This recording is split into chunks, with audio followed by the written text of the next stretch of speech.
والدہ سے ملاقات ہوئی ہے۔ ڈاکٹر شاہد صدیق کے کیس کا، ان کے قتل کا مرکزی ملزم ان کا اپنا خون، ان کا بڑا بیٹا قیوم، جس نے اپنے باپ کو بے دردی سے قتل کر دیا، کیا اس سارے معاملے کے بعد ایک خفیہ ملاقات اس کی اپنی والدہ سے یعنی ڈاکٹر شاہد صدیق کی اہلیہ سے ہوئی ہے؟ اور اس ملاقات کے اندر کس قسم کے وعدے کیے گئے، کس قسم کی معافی تلافیاں کی گئیں؟ اور یہ خبر بھی بتائی جا رہی ہے کہ جناب ڈاکٹر شاہد صدیق کی بیوہ نے اس بات کا فیصلہ کیا ہے کہ اپنے بیٹے کو معاف کر دیا جائے گا، اور اس سارا ملبہ، اس کیس کا سارا ملبہ کس کے سر پر ڈالا جائے گا۔ اور اس کیس کی تحقیقات میں جو سب سے بڑا تحفظ ڈاکٹر شاہد صدیق کی اہلیہ نے بتایا ہے کہ مجھے اس کیس میں ریزرویشنز ہیں، تحفظات ہیں، اور ساتھ ساتھ وہ لڑکی جس کے کنیکشنز کافی ہائی پروفائل لوگوں سے ہے، اور اس کو دودھ میں سے مکھی کی طرح اسی بسم اللہ الرحمن الرحیم۔ السلام علیکم، آپ سبھی کو خوش آمدید۔ میں ہوں سلمان مرزا اور آپ دیکھ رہے ہیں میرا یوٹیوب چینل اور Facebook page sum up with Salman Mirza. Video کے آغاز میں تہہ دل سے آپ سبھی کا شکریہ، کیونکہ یہ ویڈیو دیکھنے کے لیے آپ نے اپنا قیمتی وقت نکالا ہے، اس دعا کے ساتھ کہ آپ جہاں ہوں خیر و عافیت سے ہوں، صحت مند ہوں اور تندرست ہوں۔ پاکستان تحریک انصاف کے بانی رہنما ڈاکٹر شاہد صدیق، جن کو بے دردی کے ساتھ قتل کیا گیا، اور قتل کرنے میں کوئی اور نہیں بلکہ انہی کے اپنے بیٹے، انہی کا اپنا خون قیوم شامل تھا۔ قیوم نے اپنی محبوبہ کے لیے اپنے باپ کو بے دردی کے ساتھ قتل کر دیا، لیکن اس قتل کے اندر کچھ ہوش ربا انکشافات اب سامنے آ رہے ہیں ایک ایک کر کے، کیونکہ ہر گزرتے دن کے ساتھ کوئی نئی چیز نکل کر سامنے آتی ہے۔ مختلف یوٹیوبرز ہیں جو اس حوالے سے بات کر رہے ہیں، اور کچھ خبریں ایسی چل رہی ہیں جن کا حقیقت سے دور دور تک کسی قسم کا کوئی تعلق نہیں ہے۔ لیکن پہلی بار اب جو ڈاکٹر شاہد صدیق کی بیوہ ہیں، انہوں نے کچھ اپنے تحفظات کا اظہار کیا ہے، کچھ ریزرویشنز کی ہیں، کچھ جو تحقیقات ہو رہی ہے اس میں کچھ سوالات اٹھائے ہیں، اور ان کے سوالات، ان کی ریزرویشنز، ان کے تحفظات بالکل جائز ہیں، اور میں اس کو سپورٹ بھی کرتا ہوں۔ لیکن سب سے پہلے میں بات کروں گا، کیونکہ یہ بات کہی جا رہی ہے، یہ بات بولی جا رہی ہے کہ ہو سکتا ہے قیوم کو معاف کر دیا جائے، کیونکہ اس سارے معاملے کے اندر مدعی جو ہے وہ خود ان کے گھر والے ہیں، یعنی ڈاکٹر شاہد صدیق کے اپنے گھر والے ہیں جنہوں نے اس کیس کو درج کروایا، کیونکہ ان کو پتہ نہیں تھا، قیوم کو نہیں پتا تھا کہ کسی طریقے سے CCTV فوٹیج کے ذریعے ان کو پکڑ لیا جائے گا۔ اس نے ابتدائی بیان دیا تھا اور یہ کہا تھا کہ جب یہ سارا واقعہ ہوا تو میں یہاں پر موجود ہی نہیں تھا، یعنی ویلنشیا ٹاؤن کے اندر میں موجود ہی نہیں تھا، اور CCTV فوٹیج جب پولیس نے دیکھنا شروع کی تو پتہ چلا کہ جناب ایک آلٹو کار جس کا تعلق وہاڑی سے تھا، AHC 798 اس کا نمبر تھا، اور وہ مستقل اس سارے معاملے کی ریکی کر رہی تھی۔ لیکن اسی ویڈیو کے اندر، اسی CCTV ویڈیو کے اندر انہوں نے دیکھا کہ جناب قیوم اس گاڑی کا تعاقب کر رہا ہے، اس گاڑی کے پیچھے پیچھے وہ باقاعدہ طور پر گھوم رہا ہے۔ تو پھر جب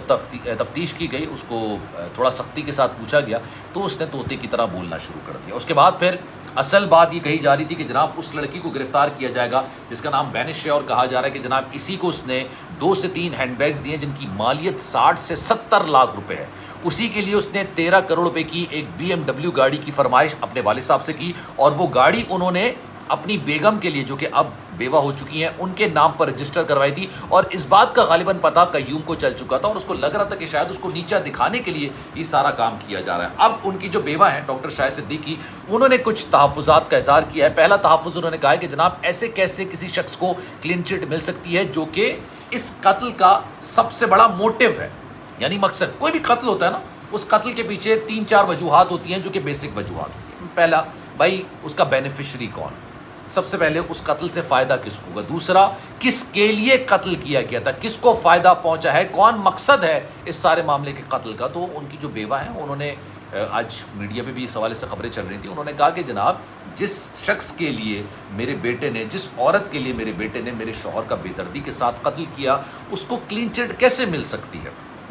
بیسکلی یہ سارا ایک نیکسس ہے جو کہ منشیات کے گروہ کے اندر ملوث ہے۔ منشیات کا گروہ ہے، ان کی پارٹیز ہیں، کچھ تصاویر، کچھ ویڈیوز میرے پاس موجود ہیں، کس طرح کی پارٹیز کی جاتی تھی۔ قوالی نائٹ کا اہتمام کیا جاتا تھا تو پیچھے کمرے کے اندر منشیات کی باقاعدہ پارٹی ہوتی تھی، منشیات ان کو سرو کی جاتی تھی۔ جو یہ شخص بتایا جا رہا ہے شہریار، جو کہ قیوم کا بچپن تو آپ نہیں کہہ سکتے، 8 سال پرانا دوست ہے، یہ خود ایک ایکٹر ہے، اس کے باپ نے باقاعدہ طور پر گولیاں ماری، 2 کروڑ روپے کی اس نے ڈیل کروائی تھی، لیکن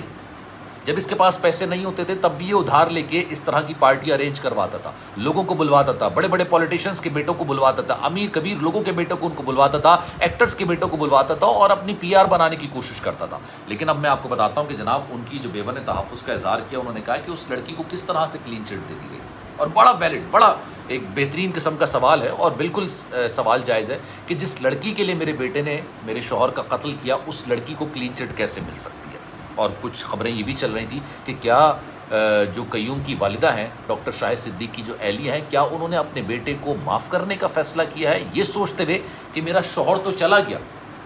اور میرے بیٹے نے کسی اور کے لیے گھناؤنا کام کیا ہے، اس کی برین واشنگ کی گئی ہے، اس کو باقاعدہ طور پر گولی چلانے پر مجبور کیا گیا، گولی چلانا ان سینس کہ اپنے باپ کو قتل کرنے کے لیے اس کو مجبور کیا گیا، اس کی ذہن سازی کی گئی، اس کو منشیات کی عادی بنایا گیا، تو اس کا براہ راست اس سارے معاملے سے کوئی تعلق نہیں ہے۔ اس طرح کی خبریں چل رہی تھی کہ ہو سکتا ہے اس کو معاف کر دیا جائے، لیکن برملا اظہار کیا گیا کہ ایسا نہیں کیا جائے گا۔ اگر قیوم کی جگہ کوئی اور اس سارے معاملے کا ماسٹر مائنڈ ہوتا تو اس کو اگر کوئی سزا دلوائی جاتی تو ہمارے بیٹے کو بھی وہی سزا دلوائی جائے گی۔ قانون سب کے لیے برابر ہونا چاہیے۔ اور بڑی دلچسپ میں آپ کو بات بتاؤں، جس لڑکی کو پولیس نے انویسٹیگیٹ کرنے کے بعد چھوڑ دیا، کلین چٹ دے دی، وہ بڑے گہرے مراسم ان کے تعلقات بڑی بڑی شخصیات سے ہیں۔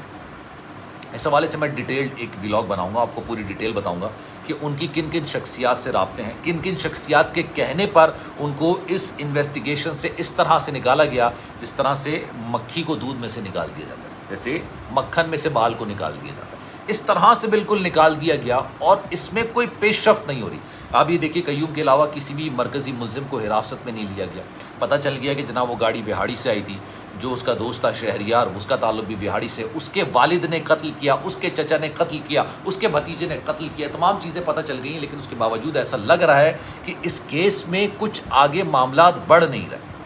یہ بھی ایک ہائی پروفائل کیس ہے، اور ہمارے ملک میں جس طرح سے ہائی پروفائل کیسز کو دبا دیا جاتا ہے یا تعطل کا شکار کر دیا جاتا ہے، اب آپ یہ دیکھیے نور مقدم کا کیس تھا،